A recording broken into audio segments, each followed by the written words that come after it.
یہ بات قائم ہو جائے جن کی انگلی تھام کر آج میں نے چلنا سیکھا ہے، کل ان کی بزرگی میں مجھے ان کا سہارا بھی بننا ہو۔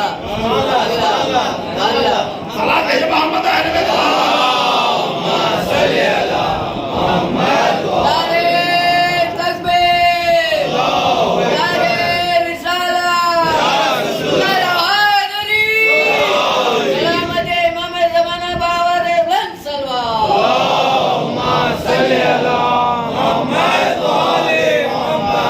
مجبور بنایا ہے اللہ نے انسان کو، اس کا والدین کا۔ اچھا دیکھیں، ایک جگہ پر انسان اولاد والدین کی محتاج ہے، دوسری جگہ پر والدین اولاد کے محتاج ہو جاتے ہیں۔ اب جیسے ہی ضعیفی آئی، کیا ہوا؟ ہاتھوں نے کام کرنا بند کر دیا، وہ قوت نہیں رہی، پاؤں میں لغزش پیدا ہو گئی، حافظے نے ساتھ چھوڑ دیا، آنکھوں کی بصارت نے ساتھ چھوڑ دیا، تو محتاج ہو گیا انسان۔ اچھا ایک بات کبھی آپ نے سوچی، کبھی غور کیا، کبھی فکر کیا کہ جو خدا اتنی قدرت رکھتا ہے کہ ایک غلیظ پانی کے ایک قطرے سے کتنا بڑا خوبصورت انسان بنا سکتا ہے، کتنا بڑا خوبصورت انسان بنایا۔ غلیظ پانی کا ایک قطرہ ہی تو تھا جس سے اللہ نے اتنا بڑا خوبصورت انسان بنا دیا۔ کتنا بڑا قادر ہے وہ، بنایا یا نہیں بنایا؟ کیا وہ اتنی قدرت نہیں رکھتا تھا کہ انسان کا سن بڑھتا رہے لیکن اس کے جسم کی قوت نہ جائے؟ انسان کا سن بڑھے، حافظہ اس کا جیسا لے کر آیا تھا ویسا ہی رہے، انسان کا سن بڑھے، اس کی آنکھوں کی روشنی ماند نہ پڑے، انسان کا سن بڑھے، اس کے پیروں کی قوت کم نہ ہو، انسان کا سن بڑھے، اس کے بازوؤں میں طاقت گھٹے نہ، انسان کا سن بڑھے، اس کی جسم کی قوت برقرار رہے۔ کر سکتا تھا خدا یا نہیں کر سکتا تھا؟ پھر اللہ نے اسے کمزور کیوں کر دیا ضعیفی میں؟ کس لیے کر دیا؟ کہ یہی تو امتحان ہے اولاد کا، یہی تو امتحان ہوگا اولاد کا۔ دیکھیں دو امتحان ہیں، ایک جگہ پر والدین کا امتحان ہے تو دوسری جگہ پر اولاد کا امتحان ہے۔ اللہ نے والدین کو اولاد دی تو والدین کا امتحان رکھا ہے، اور والدین کو ضعیفی دی تو اولاد کا امتحان رکھا ہے۔ قرآن مجید سورہ انفال، قرآن مجید کا 8واں سورہ اور 28ویں آیت ہے۔ ارشاد رب العزت و بسم اللہ الرحمن الرحیم وَاعْلَمُوا أَنَّمَا أَمْوَالُكُمْ وَأَوْلَادُكُمْ فِتْنَةٌ، جان لو تمہارے مال اور تمہاری اولاد فتنہ ہے، یعنی کہ ذریعہ آزمائش ہے، ان کے ذریعے سے ہم نے تمہیں آزمایا ہے۔ دیکھیں دولت کی محبت میں اللہ کو تو نہیں بھول جاتے، دیکھیں اولاد کی محبت میں چاہت میں اسے تو نہیں فراموش کر دیتے۔ دیکھیں اللہ کی راہ دکھائی ہوئی راہ پر اپنی اولاد کو چلاتے بھی ہو یا نہیں؟ اللہ نے اولاد دے کر والدین کو والدین کا امتحان رکھا، والدین کو بزرگی دے کر اولاد کا امتحان رکھا۔ سنیے گا، اللہ نے والدین کو اولاد دے کر اولاد کو والدین کا امتحان رکھا۔ دیکھیں تربیت کیسی کرتے ہو، والدین کو بزرگی دے کر اولاد کا امتحان رکھا۔ دیکھیں خدمت کیسی، صلاۃ محمد اہل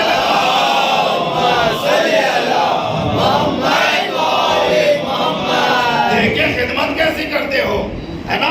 اچھا بزرگی جب آ جائے والدین کی تبھی تو پتا چلتا ہے اولاد کا کون لائق ہے اور کون نالائق ہے، تبھی تو پتا چلے گا یا نہیں پتا چلے گا جب بزرگی۔ اچھا اولاد کا اصل امتحان جانتے کب شروع ہوتا ہے؟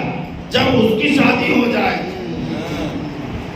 اور آ گئی اب دلہن گھر میں تو سرکار بڑا سخت امتحان ہے، جو آگا ساتھ کیونکہ دو ذمہ داریاں ہیں دوش پر، زوجہ کا حق بھی ادا کرنا ہے اور والدین کے حقوق بھی ادا کرنے ہیں۔ دونوں کے حقوق ہے نا، زوجہ کے بھی حقوق واجب اور والدین کے بھی حقوق واجب ہے، دونوں کا حق ادا کرنا ہے۔ لیکن اتنا یاد رکھیے گا کہ والدین کے حقوق سب سے اوپر ہیں۔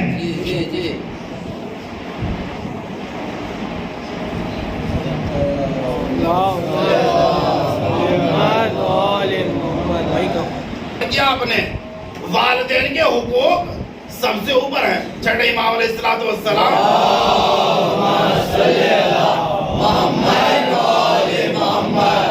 حضرت محمد مصطفیٰ صلی اللہ علیہ وسلم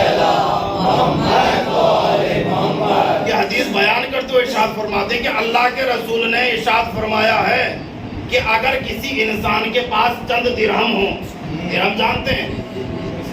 ایسا کوئی ہے ہی نہیں جو نہ جانتا ہو. درہم ہو اور انہیں خرچ کرنا چاہتا ہو تو سب سے پہلا نمبر ہے والدین کا، والدین پر خرچ کرے. دوسرا نمبر ہے اس کا خود کا اور اس کے اہل و عیال کا. تیسرا نمبر اس کے عزیز و اقارب رشتہ داروں کا، گھر والوں کا. چوتھا نمبر ہمسایوں کا ہے. آخر میں جا کر فی سبیل اللہ، جب ان میں سے کوئی نہ ملے. فی سبیل اللہ مطلب مسجد اور امام بارگاہ. لیکن ہمارے ہاں ہوتا کیا ہے؟ والدین کو دیکھے یا نہ دیکھے، بھائی کو دیکھے یا نہ دیکھے، عزیز و اقارب کو دیکھے یا نہ دیکھے، مسجد اور امام بارگاہ. کیوں؟ کہ وہاں اعلان ہوتا ہے. بھائی یہاں تو کچھ پتہ ہی نہیں چلے گا. اگر بھائی کی مدد کر دی ہم نے 10,000 روپے سے تو آپ کو پتا چلا کہ میں نے اپنے بھائی کو 10,000 روپے دیے؟ نہیں پتا چلا. لیکن میں نے امام بارگاہ میں 10,000 روپے دیے تو سرکار وہ فہرست لٹکی ہوئی ہے، مولانا صاحب نے 10,000 روپے. غور کر رہے ہیں نا؟ کل یہی بات دی ہے تو نام ہوتا ہے. غور کیجیے گا. اچھا ہم کرتے ہی کیا ہے؟ دے رہے ہم کیوں؟ کیونکہ وہاں نام ہوگا. اور ہم سارے کام انجام کیوں دے رہے ہیں؟ نام کے لیے تو انجام دیتے ہیں. نام ہو، ہماری تعریف ہو یا نہیں، اس سے ہٹ کر کچھ ہے؟ بھائی کچھ بھی کام کریں، جب تک 2-4 افراد تعریف نہ کریں تو مزہ ہی نہیں آیا.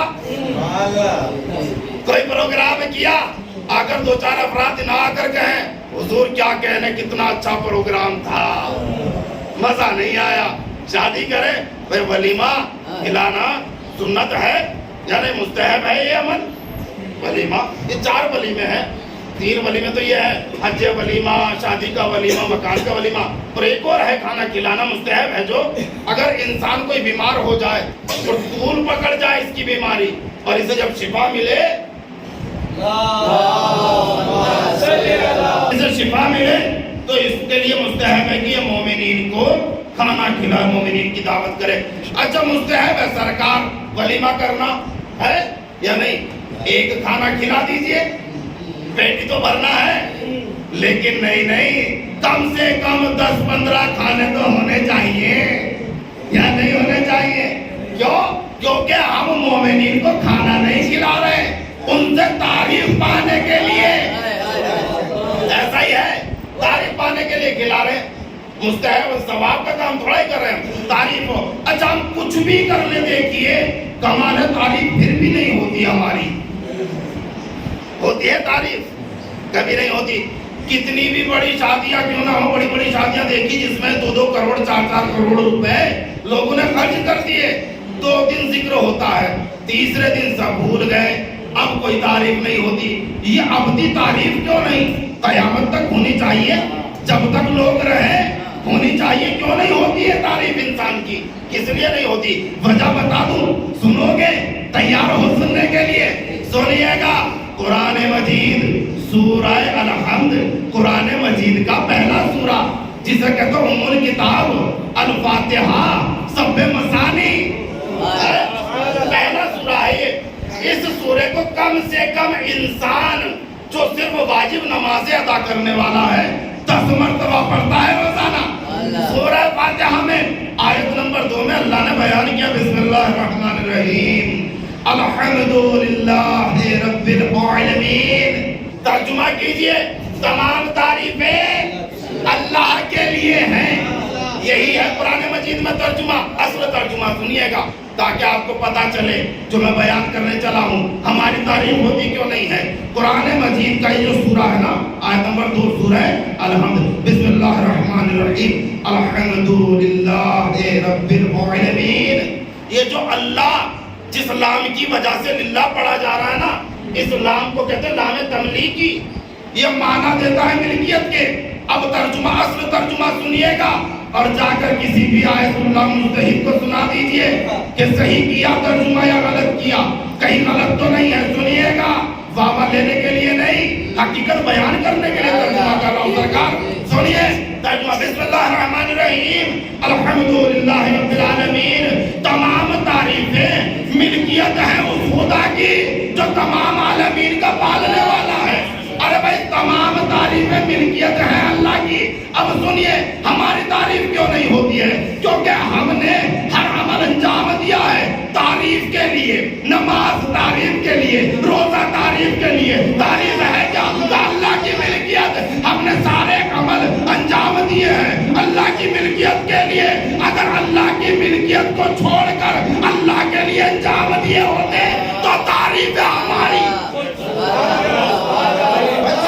ہماری ہوتی. غور کیا آپ نے؟ سنیے گا تعریف، کیونکہ ہم نے جو تعریف ہے نا ملکیت ہے اللہ کی، اس کے لیے تو ہم نے سب کچھ کیا، تو تعریف کیوں ہوگی؟ اگر ہم نے اللہ کے لیے کیا ہوتا تو تعریف ہماری ہوتی. ایسے نہیں. دلیل دوں گا. بھئی اہل بیت عظیم ذات ہیں نہیں ہے؟ کائنات ان کے صدقے میں بنی ہے. اچھا ان کے چاہنے والے کم ہیں. وجہ جانتے ہیں؟ کیونکہ زمانہ اول سے، روز اول سے حق کے ماننے والے ہمیشہ کم رہے. ان کے چاہنے والے کم ہیں، دشمن زیادہ. اچھا دشمنوں نے ان کی حقیقت کو چھپایا، فضائل کو چھپایا ہے. اور کیجئے گا دیکھیں بعد رسالت میں آپ سب سے پہلا جو کام انجام دیا ہے نا دشمنان اہل بیت نے، تخت حکومت پر بیٹھتے ہی خلافت نہیں. کبھی آپ یہ کہیں بھیا تخت خلافت نہیں، خلیفہ نہیں بلکہ حاکم تھے. کیونکہ حاکم اور خلیفہ میں فرق ہوتا ہے. خلیفہ اللہ بناتا ہے، ملا نہیں بناتا. عوام حاکم بنا سکتی ہے، ہادی نہیں بنا سکتی. اللہ کا بنایا ہوا ہادی ہوتا ہے، عوام کا بنایا ہوا حاکم ہوتا ہے. اچھا اللہ کا بنایا ہوا ہر طرح سے قادر ہوتا ہے، عوام کا بنایا ہوا مجبور ہوتا ہے. اور کیا آپ نے جیسے تخت حکومت پر بیٹھے تو سب سے پہلا کام فدق کو قبضانا نہیں تھا، فدق کا غصب کرنا نہیں تھا. سب سے پہلے کام جو انجام دیا وہ تھا فضائل مولا کائنات کو چھپانا. بین لگا دیا گیا، فضائل اہل بیت بیان نہیں کیے جائیں گے، صرف قرآن کی تلاوت کرو. اگر یہ بین نہ لگایا ہوتا تو آج امت مسلمہ میں 73 فرقے نہ ہوتے. بین لگا دیا گیا. اچھا چھپائے گئے نا مسائل، لیکن اس کے باوجود بھی کل بھی اہل بیت کی تعریف ہو رہی تھی، آج بھی اہل بیت کی تعریف ہو رہی ہے، قیامت تک اہل بیت کی تعریف ہوتی رہے گی. اتنا ہی نہیں، میدان محشر میں بھی انہی کی تعریف.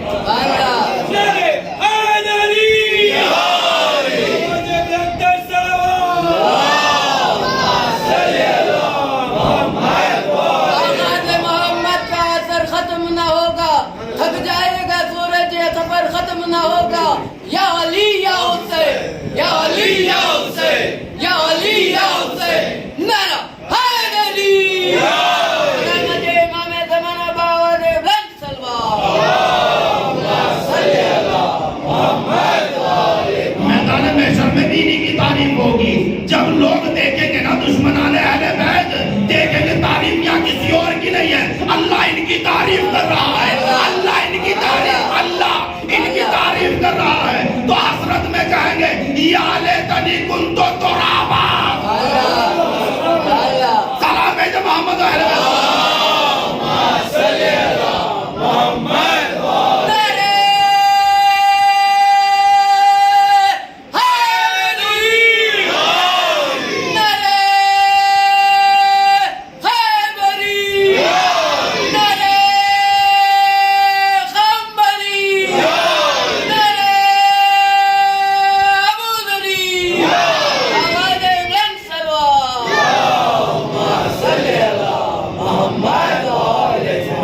ان کی تعریف پہلے بھی کل بھی تعریف تھی، آج بھی تعریف، قیامت میں بھی انہی کی تعریف ہوگی.